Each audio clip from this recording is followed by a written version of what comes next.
আসসালামু আলাইকুম। আসলে অগ্নি নির্বাপন পদ্ধতিটা হচ্ছে মেথডটা কত প্রকার, এটা হচ্ছে মূলত 4 প্রকার: cooling system, smothering system, starvation system এবং পয়জনিং দ্য ফ্লেম।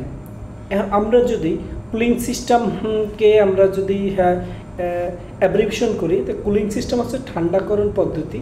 এটা কিভাবে, যখন কোনো অগ্নি ইনসিডেন্ট ঘটবে তখন ওই আগুনকে পানির মাধ্যমে নিবানোকে কুলিং সিস্টেম বলে। স্মুদারিং হচ্ছে শ্বাস প্রশ্বাস বন্ধ করে যে আগুনটা নিবানো হয়, এটা হচ্ছে স্মুদারিং।